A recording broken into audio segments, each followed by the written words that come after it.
Well, good morning to you all. Thank you very much for coming despite the lovely weather that we're having. I was a little worried about the turnout in the morning, but the charm of the professors from Copenhagen University has beaten the weather, so I'm very glad to see this audience. I myself am Akio Takahara. I'm the Dean of GRASP, the Graduate School of Public Policy at the University of Tokyo. I would like to extend my warmest welcome to you and to the 4 professors that have come afar from Copenhagen. Now, a little bit of a background to our meeting today. The University of Tokyo and Copenhagen University have an arrangement between the 2 universities for academic exchange and student exchange and what have you. But on top of this, the Graduate School of Public Policy and the Faculty of Social Sciences, the Political Science Department of the University of Copenhagen signed an MOU last year when a group of professors from the University of Tokyo visited the Copenhagen University last year. And this was an MOU for the exchange of PhD students.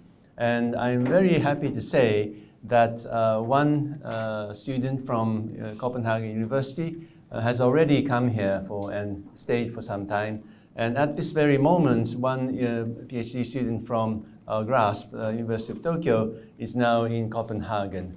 Many of these arrangements are made between universities, but it's often the case that not very much happens. So I'm so happy that with the University of Copenhagen, academic exchange as well as student exchange have been happening.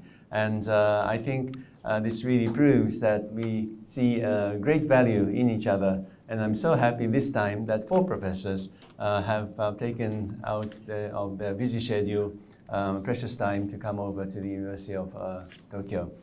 So without further ado, I'd like to go into the morning session, which is an open session. It's part of our GRASP Research Seminar series, and it will be recorded and eventually edited and be put on the Todai TV site, if that's all right with you. I'm very much appreciative of all the efforts that's made to make this happen. Now, the topic of this research seminar is Denmark and Japan, burden sharing and upholding the rules-based system. Now, Copenhagen University, as you know, is the center of IR, not only in the Scandinavian countries, but in Europe as a whole. So I'm very pleased that we have 3 very prominent experts on security and international relations issues.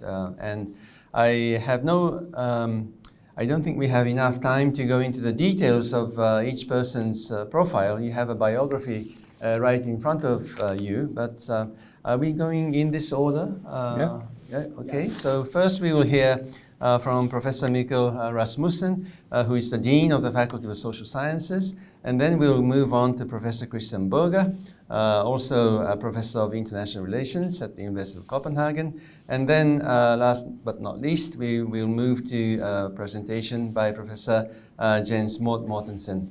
So each person, something like 15 to 20 minutes each. Now I would like to warmly welcome Professor Rasmussen. Thank you so much. Well, thank you for having us, and my apologies for bringing Danish weather to Tokyo. We really shouldn't, but I guess international cooperation has a downside, so this will be rain this morning, and I hope that will be the only downside there is. Thank you very much for all the efforts for setting this off. I'm extremely grateful to get the opportunity to be here this morning, and what perhaps is even more important is the opportunity to bring some of my colleagues and have a discussion with you on the world and how it's going. I think there's a lot to discuss, but also to have the opportunity to exchange views, not only on the substance of these issues, important as they are, but also on how we as academics and people interested in public policy can be able to shape discussions and can be able to draw on the lessons of history and what we know of how international relations work and put that into practice, not only in how foreign ministers and prime ministers' offices operate, but also in how we educate our students to take part as engaged citizens, but also as engaged policymakers in what I believe are going to be some rather difficult years and decades ahead. And in order to navigate those waters, I think we have a special responsibility as researchers and as educators to, if not set the agenda, because I think other people are setting the agenda, but to describe the ways in which you can operate within the agenda being set. And what we are going to discuss this morning is basically the agenda for the 21st century, or at least the first half of it. The agenda on how to operate the international system and how the changes in the international system are changing the ways in which we operate, and perhaps also challenging the ideas of how the rules that constitute that system and the way we share the burdens of holding those rules is changing as well. So allow me, if I may, to talk a little bit about two anniversaries which are occurring this year. Two anniversaries which are rather important, not only in the way they have shaped global order, but also the way they have shaped European order and the way they have shaped Danish foreign policy. That is, of course, the 100th anniversary of 1919 and the 30th anniversary of 1989. So in other words, the anniversaries on the end of the First World War and the end of the Cold War. What is important and what is significant about those anniversaries is the fact that they shaped European order.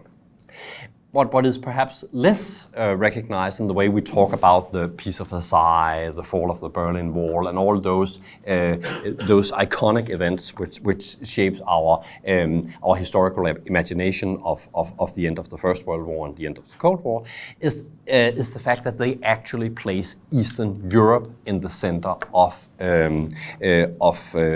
European geopolitics. Often when we discuss this, it's about peace negotiations in the Hall of Mirrors in Versailles outside Paris. It's about what happens in Berlin. It's about the way in which the Western great powers reshape international order following these world events. But we seem to be forgetting where they start. In many ways, the First World War is about dealing with an imbalance of power in Eastern Europe. The collapse of communism is very much a social and political revolution in the Eastern European countries, which then translates into a widening scope of the EU and NATO and so on. But those initial events in Eastern Europe are often kind of forgotten. And that means that when we talk about European security policy, Eastern Europe is normally kind of an add-on to a larger discussion, which mainly is about what's happening in London, Paris, and Berlin. But actually, I think the real story is to be told with a focus on Eastern Europe. And if you tell the story that way, it is actually a very different story which appears, and some very different future perspective which appears with it. And I have a sneaking suspicion that this is true on other regions of the world as well. If you're not telling the story in taking your point of departure in what is happening in the great power capitals, but rather taking your point of departure in the capitals of the powers where the troubles start, then the story might look a little bit different. And one way to illustrate this is counting tanks.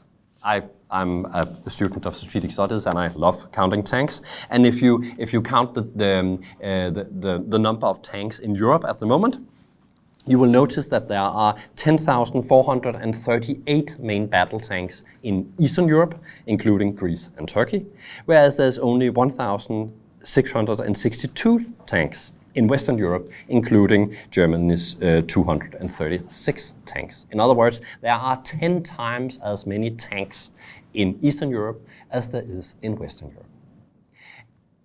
And why might that be? Why are the military forces of the European countries put so very differently together, and what kind of security perception and security geopolitical reality does this reflect? My guess is that it actually reflects that the center of gravity, to use a Clausewitzian term, the center of gravity of Europe is actually in Eastern Europe and not in Western Europe. And it is for that reason that when the Brits are endlessly discussing Brexit at the moment, this is not really a security concern. In the same way, an exit of Hungary or Poland from the European Union would be a security issue, to speak nothing of the Baltic countries leaving the European Union. So in other words, the geopolitical realities underpinning current efforts of European integration and European order is actually to a very large extent preconditioned by some geopolitical realities on where you are placed on the European continent and what kind of security implications this has. This is also true of Denmark. Even we hardly count among the European great powers, and I think that is kind of the point I would like to make, that if you remove the focus from the great power capital and move to the small power capitals, Copenhagen being one of them, you will see that those anniversaries of 1919 and 1989 plays out in a very different way from when you have the focus on the Hall of Mirrors in Versailles or the war in Berlin. During the First World War, Denmark was not a combatant, not part of hostilities. We made a lot of money of selling canned foods to the Brits and the Germans at the same time.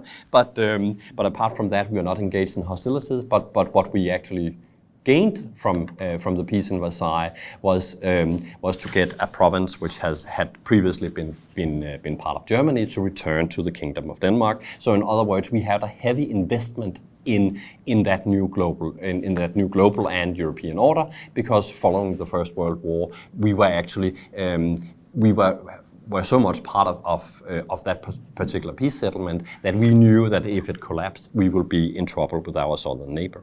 At the same way, in 1989, we again escaped the difficult geopolitical realities of the Cold War in order to be able to join the new setup with an expand European Union and expand NATO after the collapse of the Berlin Wall. And again, that meant that we had a vested interest in that new European order functioning. And from a small power perspective, I think that is an important point to make, and so I would like to elaborate a little bit on that. Normally, when we talk about orders, global and regional, there is an inherent assumption that there is a collective action problem.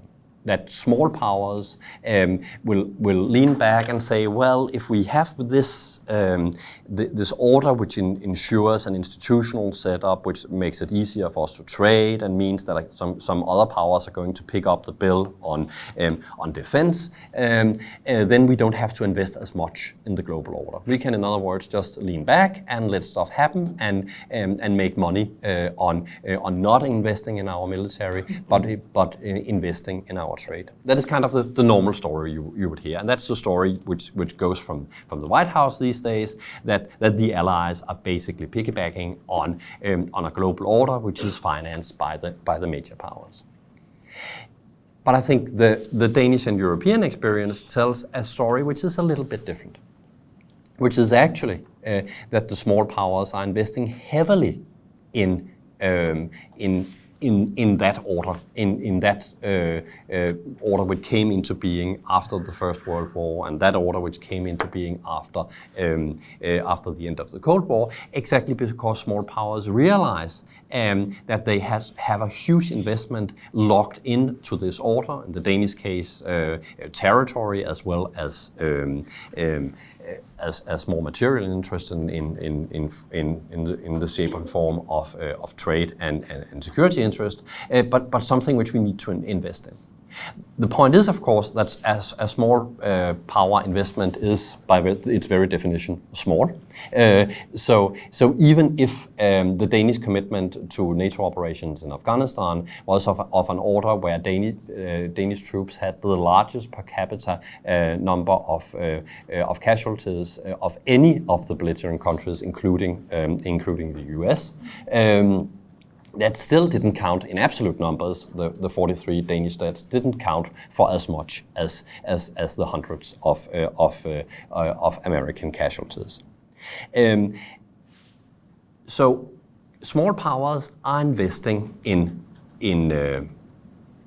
new orders. Small powers do so on the basis of what the larger powers believe are necessary to uphold that order. And that is the crux of the matter. That if there is no one asking a small power to step up and do something to uphold that order, they will have a hard time to actually know where to invest in order to keep the whole emphasis going. And that is clearly demonstrated in our experience for what happened after 1919, where one way to read the European history of the 1920s and 1930s is that neither the United States nor Britain nor France were actually all that interested in upholding that particular order. There are many reasons for this. One of them being that in spite of the fact that the Treaty of Versailles was actually a pretty good peace deal, even if you read the small print, the Western powers kind of decided that they didn't like it at the moment they signed it, and for that reason there were no real investment in it. Also, because what was the main attraction of the Peace of Versailles, at least to the French, but probably also to the Brits, was the fact that the United States had promised to be part of the European order with the treaty, but President Wilson failed spectacularly in getting Congress on board, and therefore the US was never really part of that particular order defined by the League of Nations. For that reason, even if small European countries did their best to invest in the Versailles Order, Danes even sent peacekeeping forces to the Baltic countries. There was a huge pan-European interest in formulating a new peace deal in Europe, which was focused on arbitration and so on. None of this came to pass because there weren't really a great power interest in upholding that particular arrangement. Conversely, after the end of the Cold War, a lot of people read up on what happened in the 1920s, and there was a conscious effort not only of the European powers, but especially by the United States to make sure that the Versailles debacle didn't happen one more time, and that there should be invested with troops and with treasure and with institution building in creating that new European order. So when the Berlin Wall fell, it was important for the US to have a new engagement with Germany. In many ways, Washington hoped that a German-American alliance would be the defining alliance for the post-Cold War year. And I don't think you should underestimate the extent to which the Americans were actually deeply disappointed that Germany became so absorbed in reunification that it wasn't really able, and hasn't really been able since, to formulate a coherent foreign, not to speak of security policy. So the United States kind of refocused from Europe, believing, to quote an assistant secretary of state I talked to at the time, that Europe was done. So with Europe being done, you could go elsewhere. And the United States focused on the Middle East, Afghanistan, Iraq, and so on. And again, for smaller European countries, and the Danish example is important in this case, I think, it became important to support the Americans' effort. In other words, to share the burdens of establishing that new order. But since Europe was done, at least in the eyes of people in Washington, not much effort was actually put into to looking at the European institutions. NATO and the EU was just expanded with very few changes, the consequences of which we are seeing now. but it was more an imperial burden the United States wanted us to share. So we were investing in Iraq and Afghanistan, refocusing European security policy from dealing with regional matters like the Middle East, the Mediterranean and Russia, and instead focusing on problems further away. But the United States, at least after 2001, the United States approached this in a way which has increasingly reminded all of us of what happened in the 1920s, in a way where the ideas and the institutions underpinning that new order is in many ways taken for granted, and that leaves the option open again for the great powers to opting out. The Brits are doing that at the moment with Brexit, but the Americans have actually been doing that for quite a while. President Bush famously said in the run-up to Afghanistan that the mission determines the coalition. And I mean, no other way of putting the alliance engagement and the way the allies was to cooperate with the United States, no other way of putting that could have been more detrimental to a continuation of cooperation in NATO and the wider military cooperation which follows from it. Because if the mission determines the coalition, then what is important is the way you define the burden, so to speak, not the way you share them. Whereas the point of NATO, at least, was always the opposite, that the way you shared the burden, the way you have had permanent headquarters, definitions of what kind of ammunition to use, what kind of forces to put in place. All of that day-to-day work of the European militaries was actually the most important part of the alliance. If that was kind of for nothing, in the sense that you would never use that set up as it was in combat, but you would always set something new up to fit the particular mission, was another way of saying that the institutions wasn't really what mattered. It was the political definition of what you wanted to achieve which matters. And since that, and since the politics of the alliance has always been a little bit more complicated than its institutions, that we have always disagreed more on what we wanted to do than how to do it, it was actually setting up the stage for what later followed at the Obama administration and now the Trump administration, where the fundamental disagreement of what actually constitutes the real threats means that we cannot really gain from the institutions what we would like them to do, and that means that they are not as robust as you would like them to be. In other words, it means, as it did in the 1920s, that we become event-focused. It's not about a continuous long-term focus on what the West would like to do in the long term and setting out our security KPIs for the future, but rather we constantly end up being trapped in particular events which we will then have to deal with.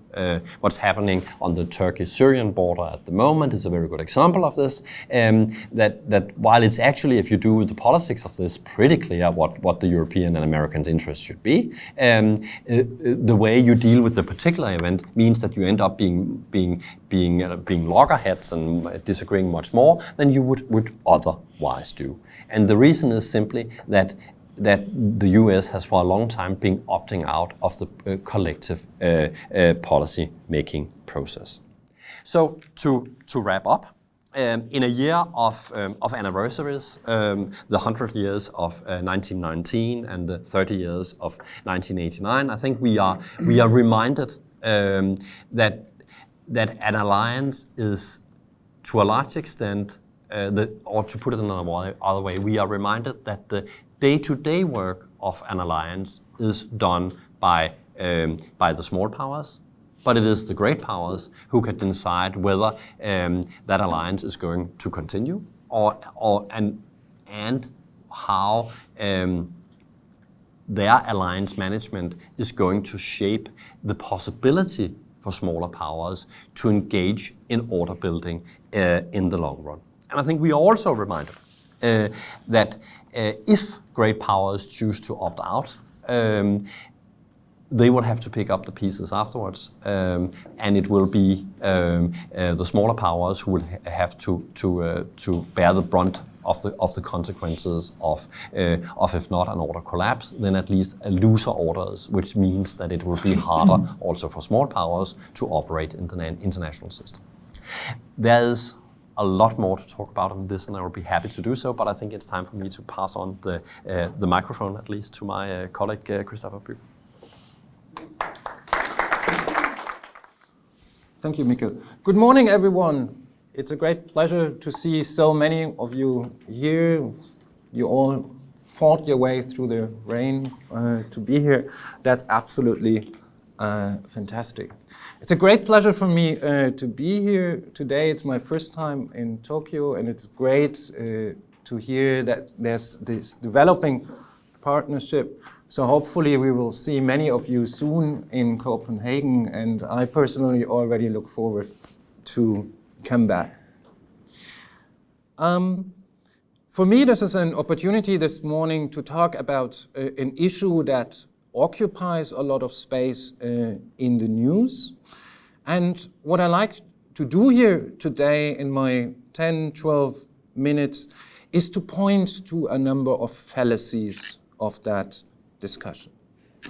So my background is largely in international relations theory, and over the years I've developed a particular passion both for global governance but also for the oceans, and I will come to that in a second, of why we might think not only about rain and water but about the fact that Japan is an island, and also the beautiful city of Copenhagen is based on an island. So I like to start out with pointing to some of the fallacies of the discussion on burden sharing and also the rules-based order. And in contrast to my predecessor, I would like to talk a little bit more about the future and the directions in which we are going, and what kind of considerations we should build into that future. So less looking backwards, more looking forwards. Okay, let's start. I like to raise three challenges or point to three fallacies in the discussion on burden sharing and the rules-based order or rules-based system as it is here in the title. The first fallacy is actually that we should be aware that both of these terms are buzzwords. They are very, very fuzzy concepts, and most of the times it is actually fundamentally unclear what we really mean by them. What kind of burden are we talking about that actually needs to be shared? What kind of rules are we actually talking about when we are saying rules-based order? This is what we need to discuss. Just saying burden sharing and rules-based order doesn't solve that problem.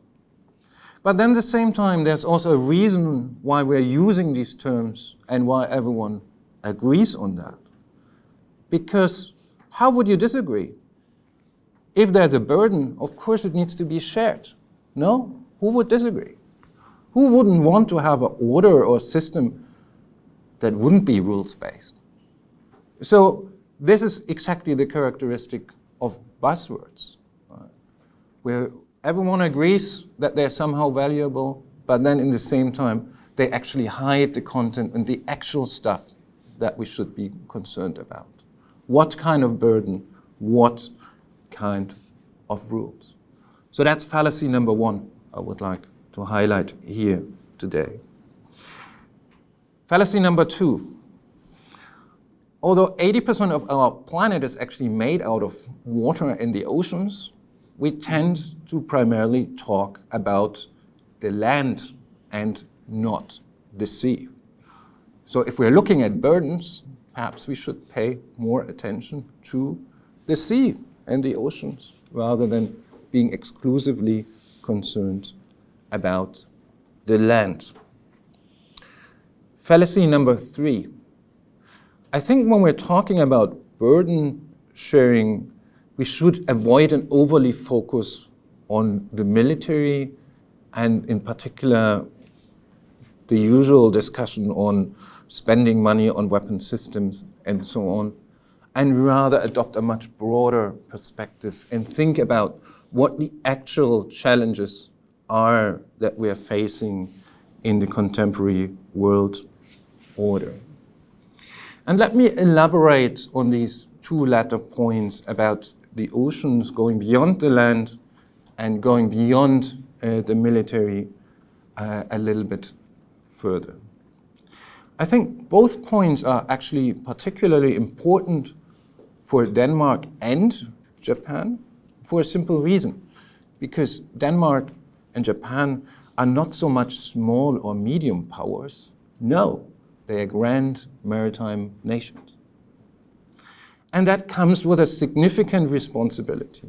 It comes not only with the responsibility over quite substantial territorial waters and exclusive economic zones, but both countries are at the same time major trading nations that depend on the sea and hence have to ensure freedom of navigation as well as the protection of the global circulation of goods. So here's a substantial burden that we should be concerned about. And if we go a little bit back into the last 10 years and look at maritime security, I think there's a particular good role models in which both Denmark and Japan have been crucial players. And that's the fight against Somali piracy, where both Denmark and Japan were 2 of the core nations. They were part of a multinational coalition. Yes, they contributed in military terms, but essentially they were leading nations in diplomatic terms, facilitating actually the discussion, contributing to consensus formation, and so on. And they were leading nations in terms of building capacity in the region to address the problem in the long run. And guess what? There are no Somali pirates anymore. It was very, very successful. So there's an important role model here, what it means to act together and actually share the burden. The second issue I would like to highlight here, what we can learn from the Somali pirate campaign, is that part of the success story here was the fact that this collaboration was based on informal relationships. So it was informal, it was not a grand contract or the formal alliances that counted in the first instance. It was informal collaborations between states. And I think there are important lessons here in that too. It is great to see that both Denmark and Japan continue to be taking this challenge, the maritime security challenge, quite seriously. And both countries actually cooperate in a number of projects in East Africa, but also West Africa, to build capacity to address maritime security challenges. And it's great to see that this continues actually to be a top priority in both countries. Now, capacity building is already an issue area that goes way beyond the military. Right? Here we are talking about law enforcement. We're talking about policing the sea. It requires some military capability, but in essence we are talking about here about law enforcement and policing mission. And it's important to highlight that because it takes us beyond the narrow understanding of security issues, and it is also an invitation to think more carefully of what the issues of our time actually are and what the issues of the future will be. And I would like to invite you all in the Q&A to reflect a little bit with us what these futures are. And I like to highlight here in particular the climate crisis as perhaps the most pressing issue of our time. And to relate this back to the oceans, quite obviously, We are talking here about plastic, all our little plastic bottles, various forms of pollutions, forms of organized crime at sea, such as waste crimes and so on, which present a particular challenge. Why is that important? By 2050, about 2/3 of the global population will live close to the ocean. That's substantial. So the pollution of the oceans actually threatens the majority of populations. So perhaps this is the challenge of the future that we should be concerned about, not so much the traditional military challenges. To wrap it up, I've made 4 points. The first one being perhaps we should use terms like burden sharing and rules-based order a little bit more carefully in actually explicating what kind of burdens we're talking about, what kind of rules we're talking about, and whose burden and whose rules. Secondly, I've invited you to think beyond military challenges and actually recognize that the power of the military instrument is in decline, becomes less and less relevant, and the world faces significant other challenges.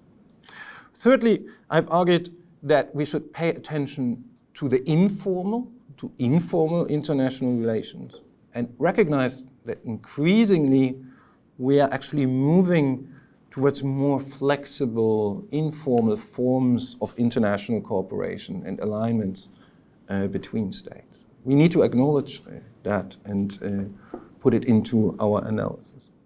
Last but not least, and it's of course partially also my personal passion, is I also think that we should go beyond the land, right? And recognize that many of our future challenges are linked to the ocean in one way or the other. So those are the 4 points I bring here with me this morning, and I very much look forward to discuss all 4 of them and other issues with you later today. Thank you very much.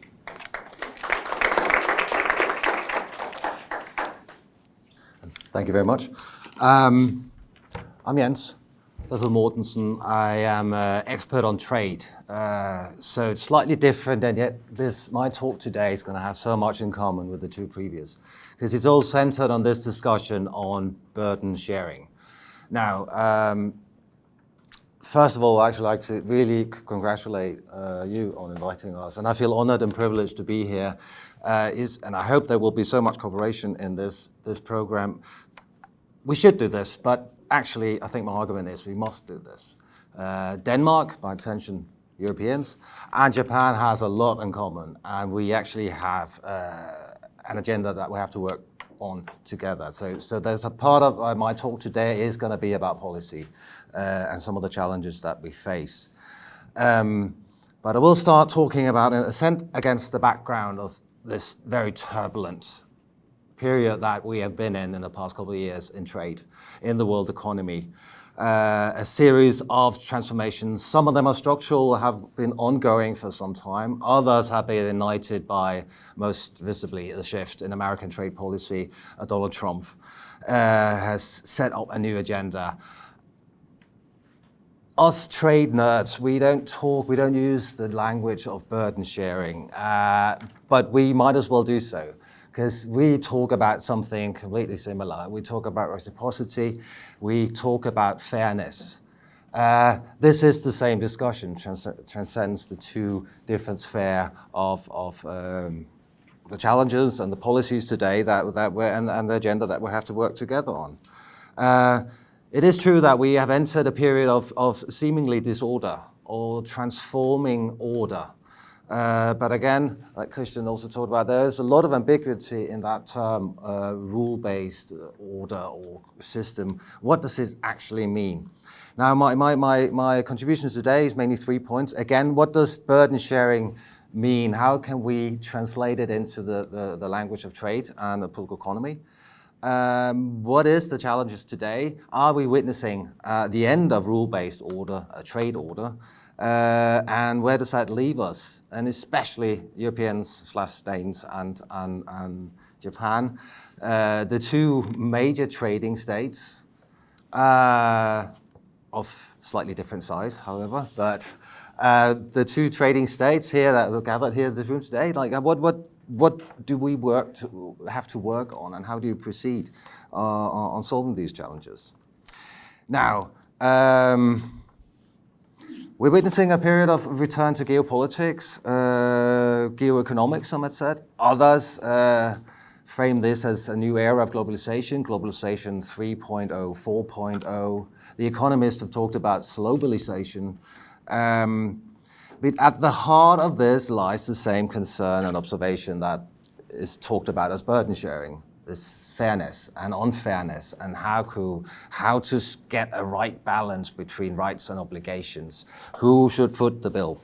Now, in trade, of course, you don't invest in a military infrastructure like in NATO, and you can talk about who foots the bill. Now the language has become who actually is more open than others, who are the free riders. That traditional discussion has been going on for a long time, for decades. Much of what we talk about today was the same as the Japan bashing of the 80s, when the US also showed their teeth and wanted the newcomer, the rising power Japan, to play by the rules, their rules. But that ended up in a gigantic reform of the system. The high point of this reform was the creation of the World Trade Organization in 1994.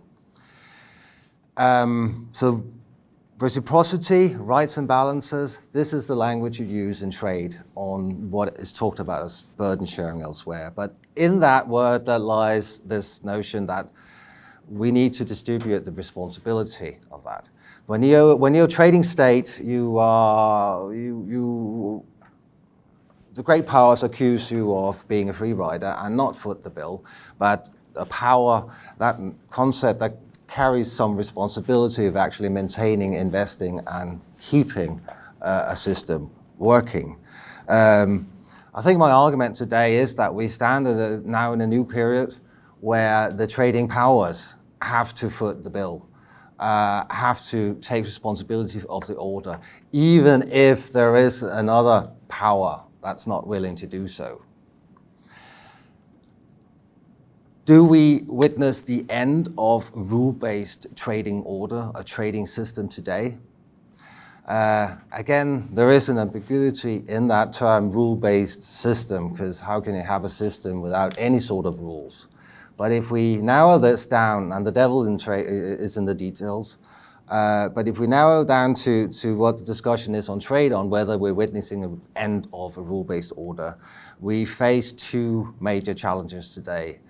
One is that the previous center foci, the focal point everyone orientated themselves towards, namely the WTO process, does not exist as such any longer. The centrality of the WTO has disappeared. It's quite obvious that actors are reorienting themselves towards other centers, other modes of collaborations, other networks, or even their own capitals. But it doesn't mean that the system as such has stopped functioning. It may, and this is usually you say that international organizations never die, but there is a particular situation right now, and it's coming up by mid-December, December 11th actually. The US has for 3 years now stopped, 4 years. They blocked appointments and reappointments of judges in the WTO appellate body. And by December 11th, there will only be one appellate body left, judge left. And that makes it impossible to actually continue to make rulings in the legal system in the WTO. And since the WTO has been plagued by, well, a deadlocked Doha round since 2001, or 2003, when it really ended. It doesn't provide any updates of the rules. You cannot really strike major trade deals anymore in the multilateral system.